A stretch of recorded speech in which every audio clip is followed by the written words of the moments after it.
Welcome to another fascinating episode of Psych with Sigmund, where we delve into the intricacies of the human mind and explore the concepts that shape our understanding of behavior and motivation. Today, we're going to talk about a fundamental concept in psychology that has been widely influential in shaping our understanding of human needs and motivations: Maslow's hierarchy of needs. So, what is Maslow's hierarchy of needs? In simple terms, it's a theory proposed by Abraham Maslow in 1943 that suggests human beings have different types of needs, which are hierarchically arranged.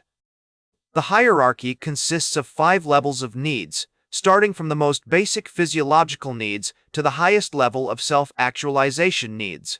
The idea is that people are motivated to fulfill their lower-level needs before moving on to higher-level needs. The first level consists of physiological needs, such as food, water, shelter, and sleep. These are the most basic needs required for human survival. Once these needs are met, people move on to the second level, which includes safety needs like security, stability, and protection.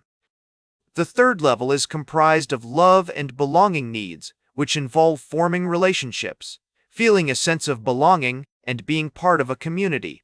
The fourth level is where things get really interesting, as it involves esteem needs, such as self-esteem, recognition, and respect. This is where people start to feel a sense of accomplishment and seek validation from others. Finally, the fifth and highest level is self-actualization needs, which involve realizing one's full potential, pursuing personal growth, and finding purpose and meaning in life. This concept is rooted in humanistic psychology, which emphasizes the inherent value and dignity of individuals. Maslow's theory was influenced by earlier psychologists like William James and Carl Rogers, who also focused on the importance of personal growth and self-actualization. Over time, our understanding of Maslow's hierarchy of needs has evolved, and researchers have identified some limitations and criticisms of the theory. For example, some argue that the hierarchy is too rigid and doesn't account for individual differences or cultural variations. Others suggest that the needs are not always hierarchical, and people may pursue higher-level needs even if their lower-level needs are not fully met. Despite these limitations, Maslow's hierarchy of needs remains a widely accepted and influential theory in psychology. Research has consistently shown that people are motivated to fulfill their basic needs before pursuing higher-level needs. For instance, studies have found that people who are struggling to meet their physiological needs, such as those living in poverty or experiencing food insecurity, are more likely to prioritize these needs over higher-level needs like self-actualization. In terms of real-world applications, understanding Maslow's hierarchy of needs can be incredibly valuable. For example, in the workplace, recognizing and addressing employees' basic needs, such as providing a safe and secure work environment, can boost morale and productivity. Similarly, in education, acknowledging students' need for belonging and esteem can help create a more supportive and inclusive learning environment. Therapists and counselors also use Maslow's hierarchy of needs to inform their practice.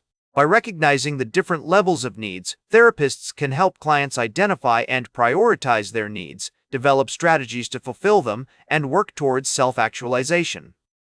For instance, a therapist might help a client who is struggling with anxiety or depression by addressing their basic safety needs, such as creating a safe and stable living environment, before moving on to higher-level needs like building self-esteem or pursuing personal growth. Imagine a single mother working 2 jobs to make ends meet. Her physiological needs are barely being met, and she's struggling to provide for her family.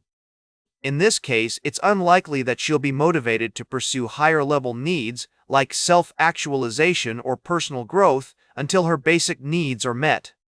However, if she were to receive support, such as food assistance or childcare help, she might start to feel more secure and stable, allowing her to focus on higher-level needs like building her self-esteem or pursuing education and career goals.